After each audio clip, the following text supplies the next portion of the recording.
ఈరోజు మనం అందరం కూడా ఒక మంచి కార్యక్రమం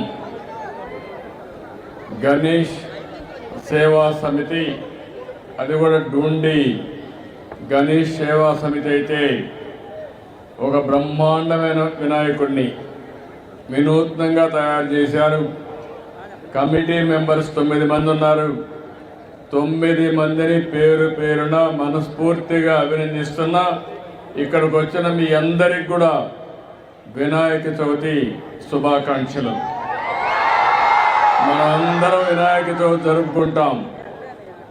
నాకు చిన్నప్పటి నుంచి కూడా వినాయక చవితి జరుపుకోవడం అలవాటే కాదు, నేను మీ మాదిరిగానే చిన్నప్పుడు వినాయక చవితి అంటే ఒక పెద్ద పండుగగా, దానికి ఇప్పుడు ఏదైతే డూండి గణేష్ సేవా సమితి ఎట్లా నిర్వహిస్తున్నారో ఇదే పందాలో మేము కూడా నిర్వహించేవాళ్ళం అని చెప్పి మరొకసారి మీ అందరికీ విజ్ఞప్తి చేస్తున్నా.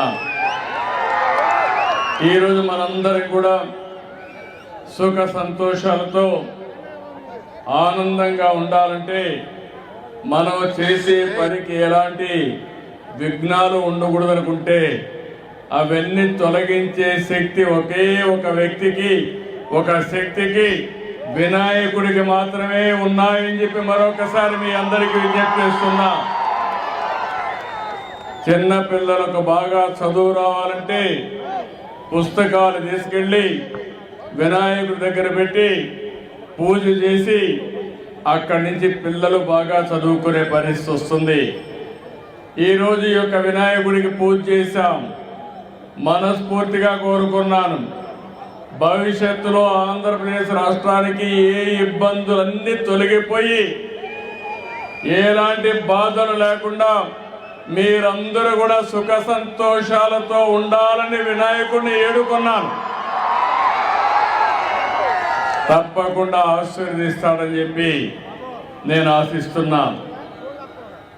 భారతదేశంలో మనందరికీ ఒక సాంప్రదాయం, ఒక్కొక్క మతానికి సంబంధించిన వాళ్ళు కొన్ని పండుగలు చేసుకుంటాం.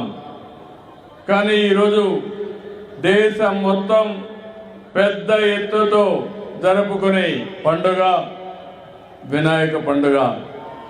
గణపతి ఉత్సవాలైతే ఎవరెవరు ఏ విధంగా చేసుకోవాలంటే ఆ విధంగా చేసుకుంటూ ప్రతి వాడలో, ప్రతి గల్లీలో, ప్రతి టౌన్లో జరిగే అతిపెద్ద పండుగ ఈ గణేష్ పండుగ అని చెప్పి కూడా మీ అందరికీ తెలియజేస్తున్నా. అయితే ఈ సందర్భంగా ఈరోజు మీరు ఇక్కడ చూస్తే ఈసారి వినాయక చవితికి ఒక ప్రత్యేకత ఉంది.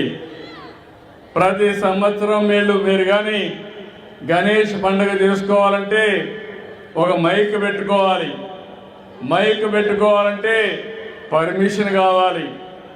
మీరు కరెంటు తీసుకోవాలి, కరెంటు కూడా మళ్ళీ బిల్లు కట్టాలి, పర్మిషన్ తీసుకోవాలి. ఈసారి మొట్టమొదటిసారి చరిత్రలో ఎలాంటి పర్మిషన్ అవసరం లేకుండా మీరు గణేష్ ఉత్సవాలు చేసుకోవాలంటే ఇక్కడ ఏర్పాటు చేసిన దానికి అన్నిటి కూడా కరెంటు ఉచితంగా ఇచ్చామంటే అది మీ మీద ఉండే ప్రేమ. ఇంత మునుపు గణేష్ ఉత్సవాలు జరుపుకోవాలంటే అనేక విఘ్నాలు, అన్ని విధాల ప్రతిఘటించి మీరు జరుపుకునే పరిస్థితి. ఈరోజు గణేష్ ఉత్సవాలు జరుపుకోవాలంటే ఎలాంటి పర్మిషన్ లేకుండా ఉచితంగా అన్ని కూడా మీకు ఇది జరిపించుకునే వేడుక అని చెప్పి మరొకసారి విజ్ఞప్తి చేస్తున్నా. దీనికి ఒక 30 కోట్లు ఖర్చు అవుతుందన్నారు.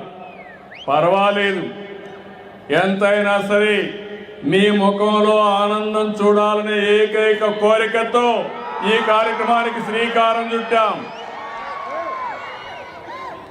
ఇక్కడ ఏదైతే గణేష్ ఉన్నాడో మీరు చూస్తే సిట్టింగ్ పొజిషన్లో అతి శక్తివంతమైన గణేశ్వరుడు ఇక్కడ ఉన్నాడు, మన దగ్గర ఉన్నాడు. అది కూడా మీరు ఒకసారి చూస్తే మట్టితో చేశారు. అందులో కూడా ఇప్పుడు చెప్తున్నారు నేను దీని మీద చాలా ప్రయత్నాలు చేశాను. హైదరాబాద్ నగరంలో ఒకప్పుడు మీరు చూస్తే ప్రతి ఒక్క దిక్కడ గణేష్ ఉంటాడు. ఆ ప్రొవిషన్ వస్తే కూడా చాలా ఇబ్బందులు క్రియేట్ చేసేవాళ్ళు. నేను ఒకటే చెప్పాను, గణేష్ ఉత్సవాల్లో ఎలాంటి అపస్కృతి జరగకుండా పూర్తిగా లా అండ్ ఆర్డర్ కాపాడిన బాధ్యత ఆనాడు తెలుగుదేశం ప్రభుత్వాన్ని చెప్పి కూడా నేను మీకు తెలియజేస్తున్నా. ఇక్కడికి వచ్చినప్పుడు ఇక్కడ ఆర్గనైజ్ చేసే వారందరినీ కూడా మనస్ఫూర్తిగా అభినందిస్తున్నాం. వివిధ ప్రాంతాల్లో ఏర్పాటు చేశారు. ఈసారి సితార గ్రౌండ్లో 72 అడుగులు, అది కూడా సిట్టింగ్ పొజిషన్లో.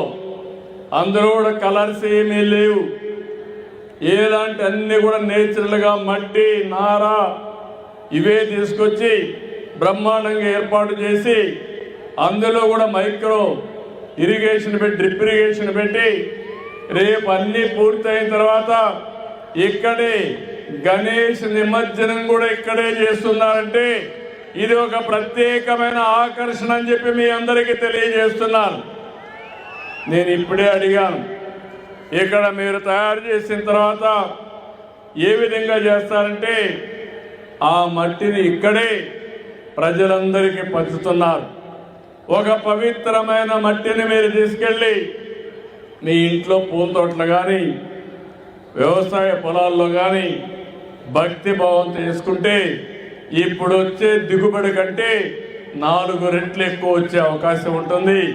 అది గణేశుడి యొక్క ఉపయోగం అని చెప్పి కూడా నేను మీకు తెలియజేస్తున్నా. ఇలాంటి మంచి సాంప్రదాయాలకు నాంది పలకాల్సిన అవసరం ఉంది. ఈరోజు భగవంతుడు మనకు ప్రకృతినిచ్చాడు, ఈరోజు అన్ని కూడా ఇచ్చాడు. కానీ రాను రాను కొన్ని రోజులకు మీరు చూస్తే ఎక్కడికక్కడ కలుషితమైన వాతావరణం వచ్చింది. నీరంతా కలుషితమయ్యే పరిస్థితి వచ్చింది, వాతావరణం కలుషితమైపోయే పరిస్థితికి వచ్చింది, పరిసరాలన్నీ కలుషితమైనాయి.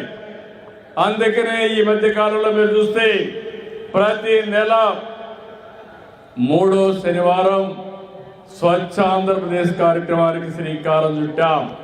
స్వచ్ఛ ఆంధ్రప్రదేశ్ ద్వారా స్వచ్ఛాంధ్ర స్వర్ణాంధ్ర ధ్యేయంగా ఈ ప్రభుత్వం పనిచేస్తున్నామని చెప్పి నేను మీకు అందరికీ విజ్ఞప్తి చేస్తున్నాను. అందులో కూడా సర్క్యులర్ ఎకానమీ తీసుకొచ్చాం.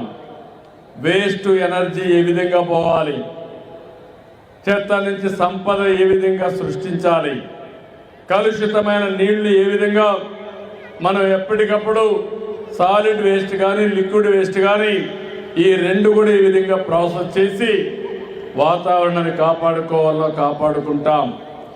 అందుకే మీరందరూ చూశారు, నేనైతే నదులను కూడా మనం ఆరాధించాలి. నదులు కూడా ప్రకృతిలో భాగం. అందుకని గోదావరి పుష్కరాలు తొందరలో వస్తున్నాయి. మొన్ననే కృష్ణా పుష్కరాలు నిర్వహించుకున్నాం. నదుల్ని ఆరాధించడం మన సాంప్రదాయం. ఈ సంవత్సరం మీరు చూస్తే పోయిన సంవత్సరం చూశాను, ఈ సంవత్సరం చూశాను, వర్షాలు ఎక్కువగా పడ్డాయి. పోయిన సంవత్సరం నేను బాధపడ్డాను. ఈ రోడ్డు అంతా తిరిగాను, ప్రొక్లైన్ పైన కూడా తిరిగి మిమ్మల్ని అందరినీ ఆదుకున్న విషయం బొడమేరు వరదని సమర్థవంతంగా ఎదుర్కొని మళ్ళీ పునరావాసం కల్పించిన పార్టీ. అలాంటి కార్యక్రమాలు కూడా చూసి మళ్ళీ శాశ్వతంగా బొడమేరు వరద రాకుండా చేయడం కోసం అన్ని చర్యలు తీసుకుంటున్నామని చెప్పడానికి మీ అందరికీ విజ్ఞప్తి చేస్తున్నా. ఈ సంవత్సరం అయితే ఇప్పటికే 1500 టీఎంసీ నీళ్లు గోదావరి ద్వారా సముద్రంలోకి పోయినాయి. ఇంకో పక్క కృష్ణా వరదలు కూడా ఈ సంవత్సరం మన పై ప్రాంతాల్లో వర్షాలు పడి బ్రహ్మాండంగా వచ్చే పరిస్థితికి వచ్చాయి. ఇప్పటికే 500 టీఎంసీ నీళ్లు సముద్రంలోకి పోయే పరిస్థితి వచ్చింది. రాష్ట్రంలో అన్ని జలాశయాలు పూర్తిగా నీళ్లున్నాయి.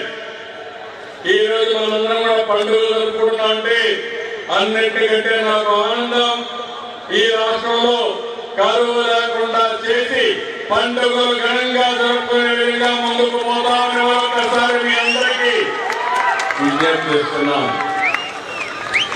ఈరోజు మీ ఆనందం చూస్తున్నా. ఇటీవల కాలంలో మేమైతే మీరు చూశారు, నేను ఎన్నికల ముందు ఏవైతే చెప్పానో సూపర్ 6 చెప్పా.